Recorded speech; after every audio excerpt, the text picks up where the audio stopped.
Здравствуйте, дорогие любители вязания! Нравится узор?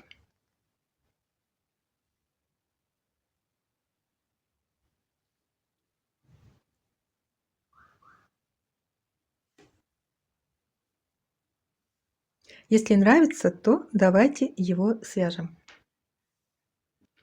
Посмотрите, какие интересные листья. Ну, я бы назвала это листьями. Связаны на основе павлиньих узоров. Кто не в курсе, павлиньими узорами называют те ажурные узоры, где убавления идут по краям узора, а прибавления, накиды в центре. И этих павлиньих узоров множество. Вяжутся они легко, но такое разнообразие, и можно комбинировать их с другими узорами. У нас уже много связано павлиньих узоров.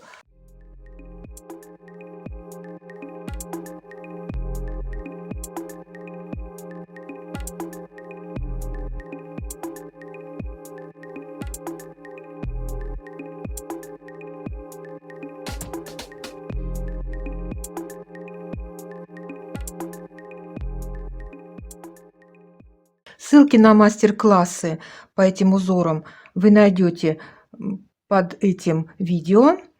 Ну, а мы будем с вами сейчас вязать вот этот узор. Раппорт узора составляет 20 петель в ширину и 12 рядов в высоту. Раппорт небольшой. Вот высоту у меня связано 4,5 раппорта. Схема у меня сейчас в таком состоянии, она у меня нарисована на бумажке, и там такие каракули, что мне даже стыдно ее показывать. Я сделаю схему нормальную, будем вязать по схеме, она будет перед вами. Как всегда, она полностью будет в конце. И схема для кругового вязания. Сразу говорю, что для кругового вязания, это значит, на схеме все условные обозначения показаны так, как они выглядят на лицевой стороне. И если мы поворачиваем работу и вяжем уже изнаночный ряд, вяжем поворотным вязанием, то значит схему нужно читать наоборот. Пустая клеточка на схеме – это лицевая петля, значит в изнаночном ряду мы будем вязать ее изнаночной петлей. При поворотном вязании мы к 20 петлям раппорта прибавляем еще одну петлю для симметрии узора. Вязать мы ее будем в начале ряда, каждого ряда. Ну и для тех, кто не знает, при вязании по кругу петли для симметрии узора не набираются. Только набираются количество петель раппорта по 20 петель.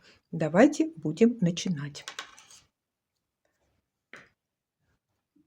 Набираем на спицы 23 петли вместе с кромочными. Первую кромочную я снимаю, последнюю кромочную провязываю изнаночной. Вяжем первый лицевой ряд. Сразу после кромочной провязываем одну петлю для симметрии узора и одну лицевую и 6 лицевых.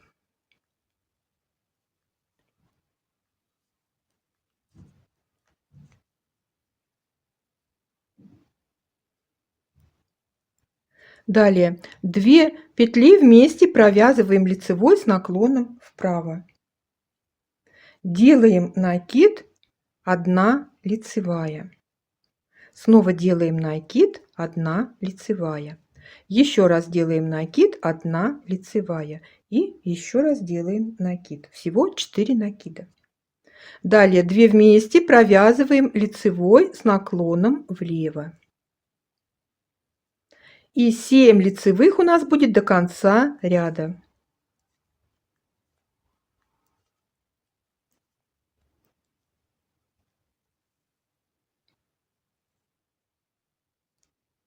Второй изнаночный ряд. В этом узоре в изнаночных рядах петли вяжутся по схеме, но это не трудно. Провязываем 6 изнаночных.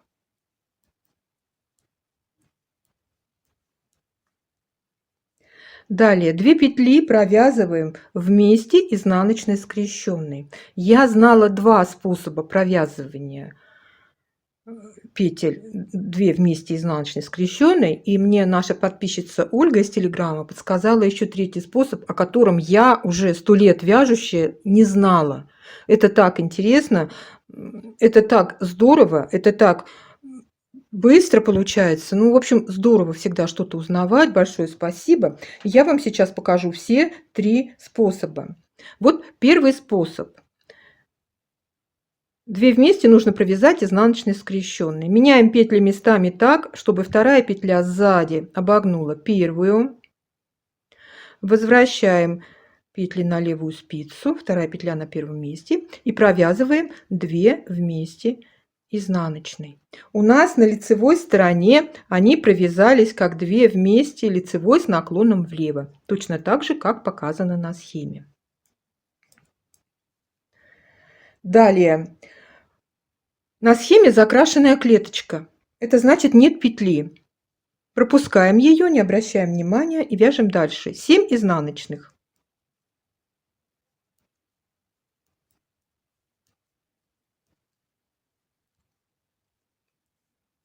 Снова пропускаем закрашенную клеточку и провязываем 2 вместе обычной изнаночной. На лицевой стороне они провязались как 2 вместе лицевой с наклоном вправо. Далее будет 5 изнаночных. Закончились петли раппорта и петля для симметрии узора, провязываем ее изнаночной петлей. В дальнейшем я не буду вам разделять петли до раппорта и петли после раппорта. Я буду говорить общее количество петель. А где раппорт начинается, вам хорошо видно на схеме. Третий лицевой ряд. 5 лицевых.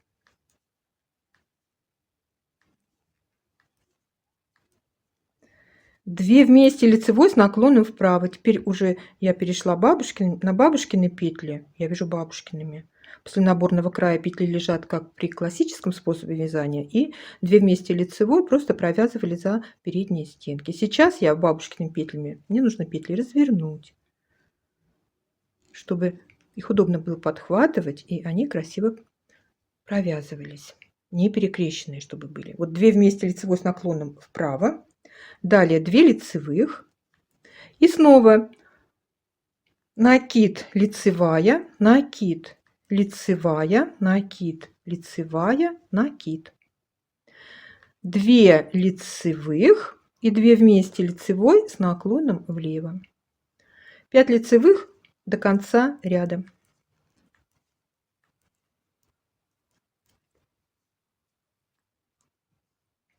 Четвертый изнаночный ряд.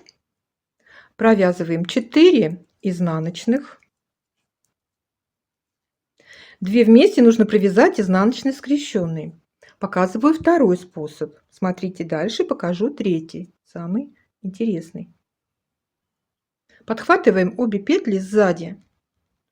Вот, начиная со второй петли, разворачиваем и возвращаем на левую спицу. У нас вторая петля снова оказалась на первом месте. И провязываем обе петли вместе изнаночной петлей. Смотрим на лицевую сторону. Все правильно. Далее пропускаем клетку, где нет петли, и провязываем 11 изнаночных.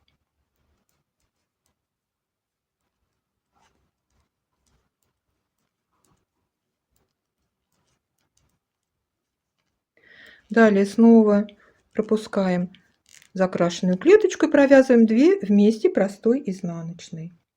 И у нас будет 4 изнаночных до конца ряда.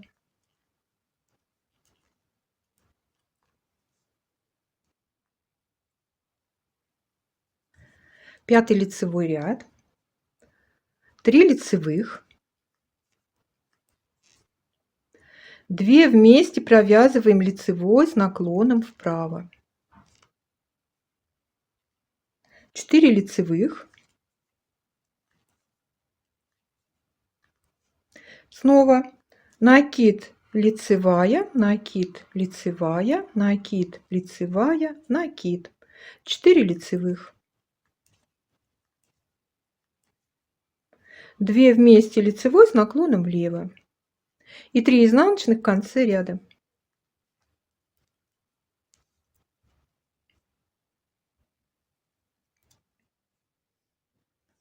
Шестой изнаночный ряд, 2 изнаночных. И показываю третий способ, который меня так обрадовал и так удивил, что я об этом не знала.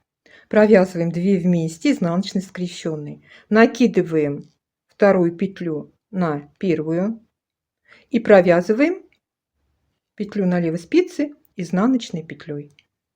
Смотрим.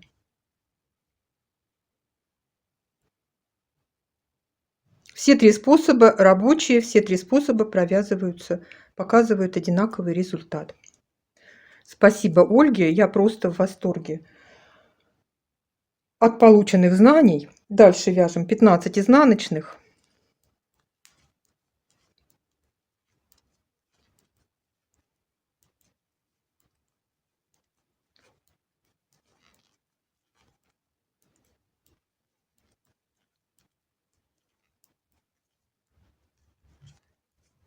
И провязываем 2 вместе обычной изнаночной петлей. И у нас будет 2 изнаночных в конце ряда.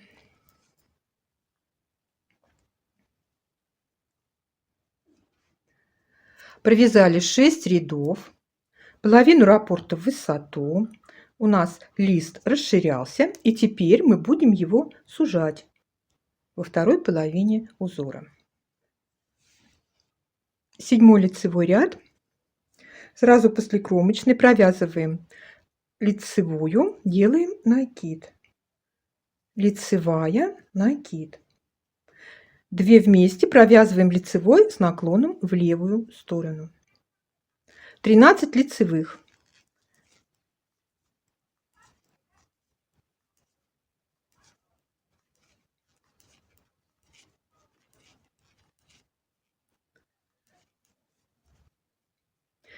Две вместе провязываем лицевой с наклоном в правую сторону.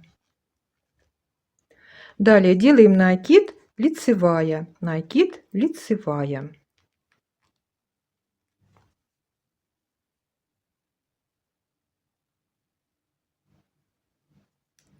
Теперь у нас начинают вывязываться листочки в шахматном порядке. Вот по краям вот этого листочка. 8 изнаночный ряд, 4 изнаночных, 2 вместе провязываем простой изнаночный. Теперь в начале ряда мы здесь будем провязывать 2 вместе простой изнаночный, а в конце ряда 2 вместе изнаночной скрещенной. Далее 11 изнаночных.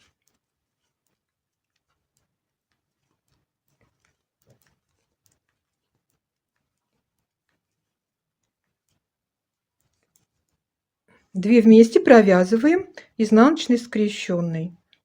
Накидываем петельку вторую на первую, провязываем изнаночную петлю.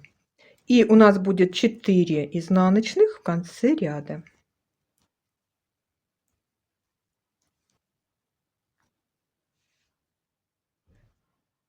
Девятый лицевой ряд. Лицевая, накид, лицевая, накид, 2 лицевые. 2 вместе провязываем лицевой с наклоном влево. 9 лицевых.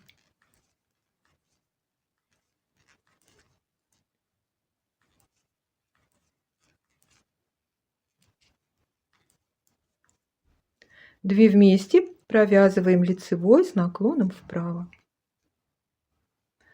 Далее 2 лицевые, накид, лицевая, накид, лицевая.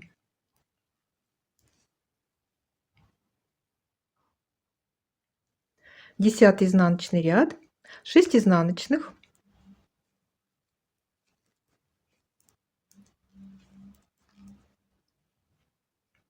две вместе провязываем простой изнаночный, 7 изнаночных.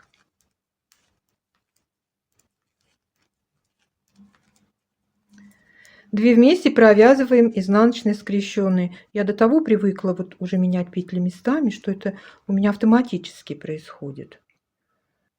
при провязывании вот 2 вместе изнаночной скрещенной. И 6 изнаночных до конца ряда.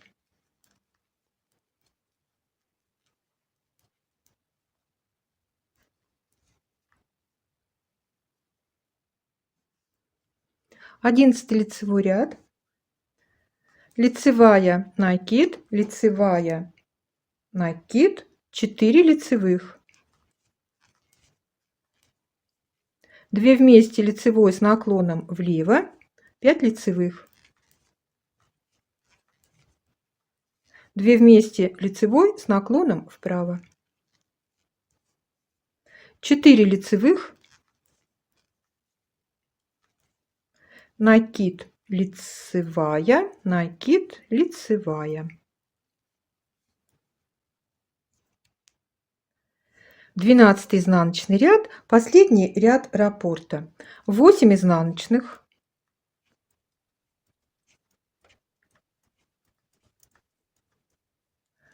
2 вместе простой изнаночной, 3 изнаночных. 2 вместе изнаночной скрещенной. И 8 изнаночных до конца ряда.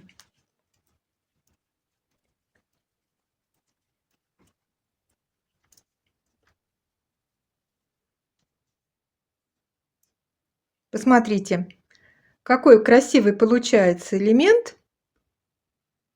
Очень мне нравится то, что у нас получилось.